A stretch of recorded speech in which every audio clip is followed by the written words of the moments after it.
Perjuangan Datuk Seri Anwar Ibrahim cukup panjang, dari pemimpin mahasiswa hingga ke gerakan aktivisme Islam ABIM, hinggalah ke dalam UMNO sebelum menubuhkan wadah perjuangan beliau Parti Keadilan bersama Pakatan Rakyat, kemudiannya menjadi Pakatan Harapan.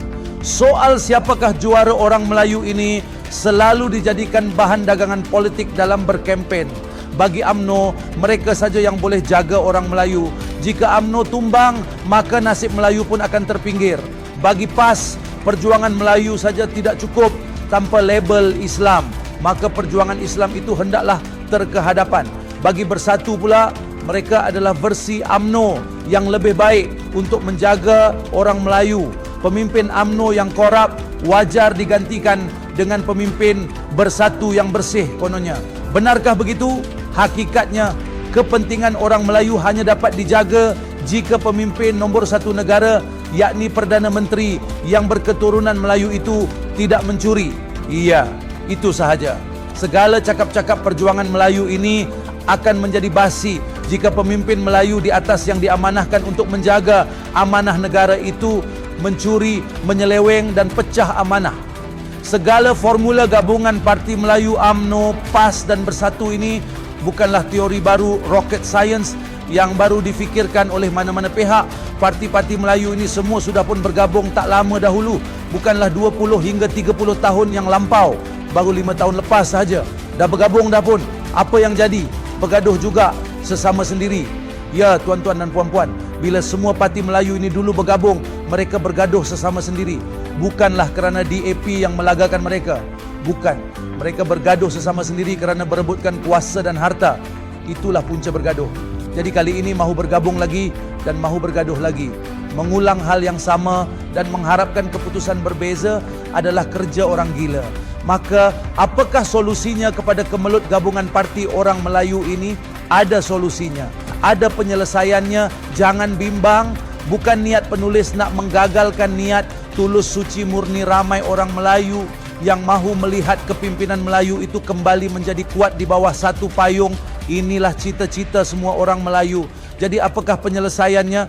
Gabungan secara parti politik bukanlah solusi yang dicari oleh orang Melayu. Kita dah buat dan gagal. Buat apa mahu membuang masa dan gagal lagi? Nak bergabung pun dengan pemimpin sama juga. Penyelesaian sebenar sudah pun terbentang dan dilaksanakan pun di depan mata saudara dan saudari. Apa dia?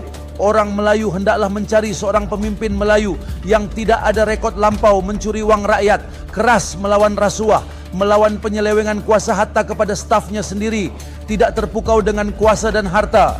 Buat masa ini pemimpin Melayu itu adalah Datuk Seri Anwar Ibrahim. Inilah pemimpin yang orang Melayu boleh harapkan. Kita dah ada Perdana Menteri pemimpin Melayu yang anak menantu lari sampai ke Dubai kerana rasuah.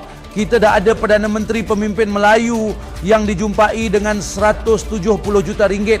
Kita dah ada Perdana Menteri pemimpin Melayu yang anaknya semua bilioner belaka.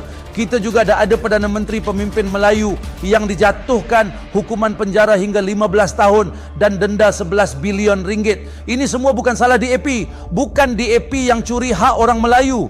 Orang Melayu yang pilih pemimpin sebegini. Dan orang Melayu lah yang mendapat bahananya. Soal parti politik mana yang boleh jaga orang Melayu bukanlah perkiraan utama. Bukan.